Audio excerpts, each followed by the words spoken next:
Hello friends, welcome to ஃபிஷாஸ் kitchen. So Sunday என்னென்ன பண்ணேன், என்னென்ன வேலைகள் பண்ணேன் அதை தான் நான் உங்களோட ஷேர் பண்ணியிருக்கேன். ஸோ அன்றைக்கி மார்னிங் பிரேக்ஃபாஸ்ட் பார்த்திங்க அப்படின்னா தேங்காய் பால் ஆப்பம் ரெடி பண்ணலாம் அப்படின்னு சொல்லிட்டு தேங்காய் பால் தான் எடுத்துகிட்டு இருந்தேன்.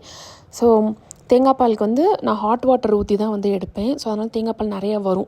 அந்த மாதிரி எடுத்துகிட்டு மாவு வந்து நாள் வந்து அரைச்சி வச்சுருந்தேன் இல்லையா, அது நல்லாவே வந்து புளிச்சு வந்துருச்சு. ஸோ அந்த மாவை தான் நான் இப்போ ஆப்பத்துக்கு யூஸ் பண்ண போகிறேன்.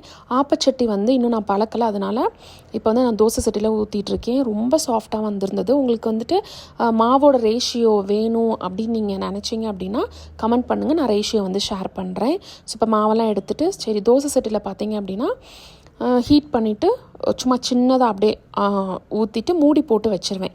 ஸோ அது வந்து நல்லா வந்து ஓட்டையாக வரும்ல தோசையில், அப்போ அது வந்து அவ்வளோ சாஃப்டாக இருக்குது அப்படின்னு சொல்லிட்டு அர்த்தம். ஸோ அதனால் பார்த்தீங்க அப்படின்னா ஆப்பம் எல்லாமே சுட்டு ரெடி பண்ணி வச்சுட்டேன்.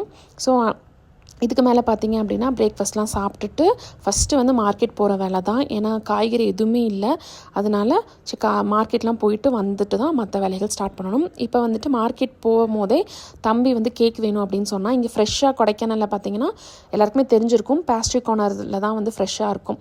ஸோ அங்கே போயிட்டு கேக்கெல்லாம் வாங்கிட்டு சரி அப்படியே மார்க்கெட் போகலான்னு சொல்லிட்டு மார்க்கெட் போயிட்டோம். அன்றைக்கி தைப்பூசம் வேறு இல்லையா, ஸோ அதனால் பூவெல்லாம் சாமிக்கு போகணுன்னு சொல்லிட்டு செவ்வந்தி அங்கே வித்துட்டு இருந்தாங்க.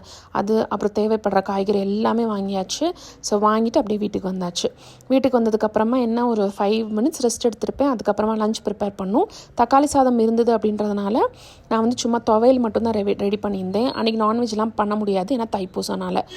அதெல்லாம் முடிச்சுட்டு கையோட உப்பெல்லாம் வந்து காலியாக இருந்தது, அதெல்லாம் கொட்டி ரெடி பண்ணி வச்சுட்டேன். இந்த தோசை சட்டி பார்த்திங்க அப்படின்னா நம்ம யூஸ் பண்ணதுக்கப்புறமா இந்த மாதிரி ஹீட் பண்ணிவிட்டு லைட்டாக எண்ணெய் விட்டு ஒரு கிளாத்தை வச்சு நல்லா தொடச்சி வச்சிட்டோம் அப்படின்னா அது வந்து ரொம்ப நாள் நம்ம வந்து நீட்டாக யூஸ் பண்ணிக்கலாம். ஸோ அதெல்லாம் ரெடி பண்ணி ஒரு இடத்துல வச்சுட்டு பாத்திரம் விலைக்கு வச்சுருந்தேன் இல்லையா, அதெல்லாம் வந்து காந்துருச்சு. ஸோ அதெல்லாம் எடுத்து அந்தந்த இடத்துல வச்சுட்டேன். இந்த கிளாத் பார்த்திங்க அப்படின்னா நான் கிச்சன் டவல் யூஸ் பண்ணுவேன். ஸோ இதை வந்து நான் வீக்லி ஒன்ஸ் ஹாட் வாட்டரில் போட்டு நல்லா வாஷ் பண்ணி எடுத்துருவேன். ஸோ இதை வந்து நல்லா மடித்து ஒரு பாக்ஸில் போட்டு வச்சிட்டோன்னே இந்த வீக்குக்கு ஃபுல்லாமே வந்துட்டு இந்த கிளாத்தை வந்து கரெக்டாக இருக்கும். ஸோ நெக்ஸ்ட் வீக் திருப்பி நான் வாஷ் பண்ணி ரெடி பண்ணி வச்சுருவேன். ஸோ இப்படி தான் வந்து நான் கிளாத்தை வந்து மெயின்டைன் பண்ணுவேன். ஸோ நிறைய பேர் இந்த பனியன் கிளாத் இதெல்லாம் யூஸ் பண்ணுவீங்க, நான் அப்படி யூஸ் பண்ண மாட்டேன்.